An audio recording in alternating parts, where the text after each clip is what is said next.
Welcome to Bible Verse Breakdown.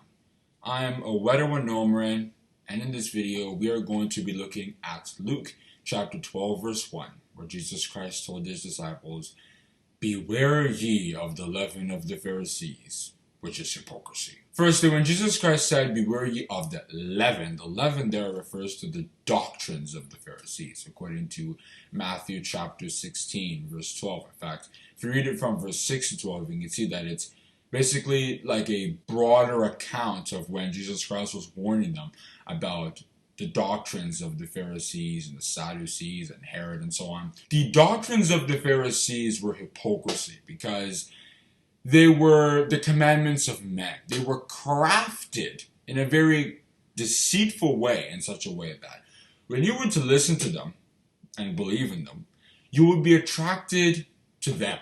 You wouldn't go to God, you'd be attracted to them.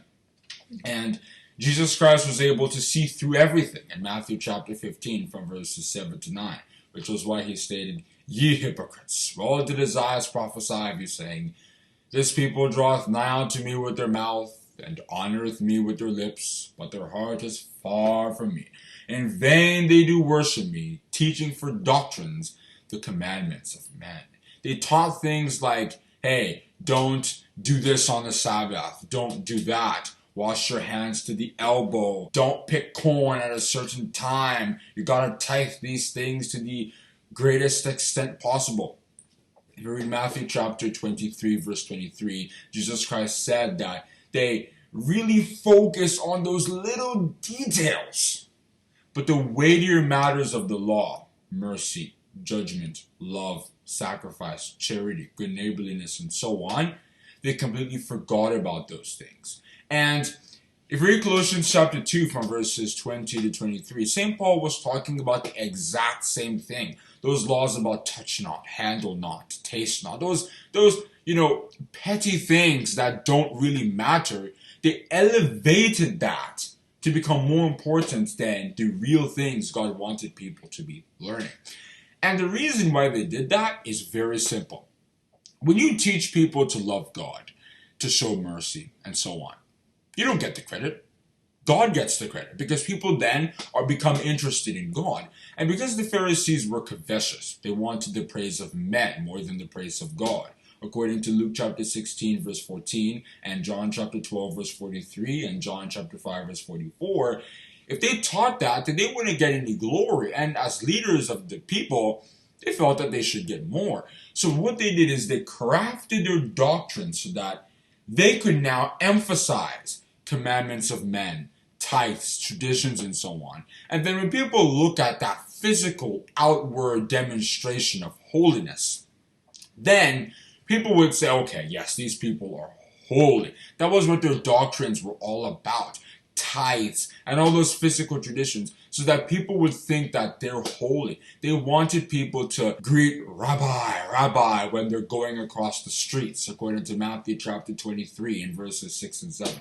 They wanted that physical adoration and praise. That's also why they prayed outwardly. They went to the corner streets where everyone's busy and doing stuff, and then they went to go bow their heads, and then other people would say, yes, yes, yes, yes, yes. This is a holy man, according to Matthew chapter 6 from verses 1 to 7. That is hypocrisy. And Jesus Christ was warning his disciples about such things. And the reason why we need to beware of such doctrines is because there are counterparts of the Pharisees in our time. Many pastors in this world, their doctrines are also crafted in such a way that when you attend their church services and you listen to them, you become attached to the pastor. You don't become attached to God.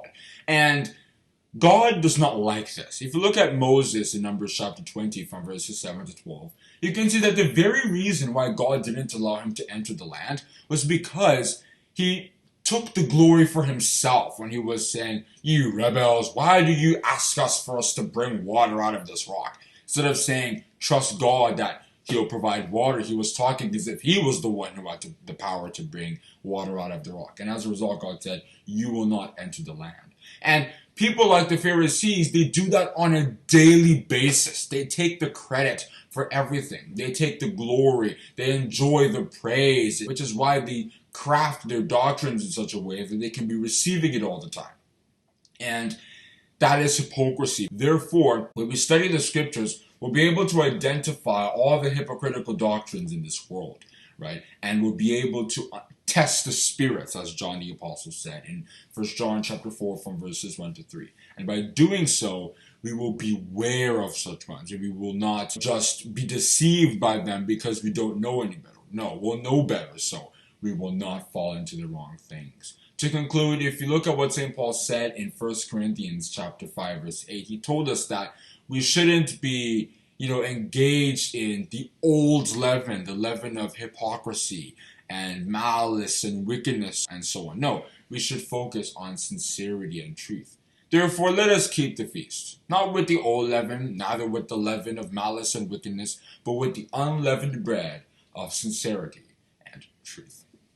And that is where I'm going to stop on discussing that verse, Luke chapter 12, verse 1, where Jesus Christ told his disciples, "Beware ye of the leaven of the Pharisees," which is hypocrisy. If you have enjoyed this video, please subscribe and hit the notification bell so that you will be notified when we come out with our next verse breakdown. Have a great day, and God bless you.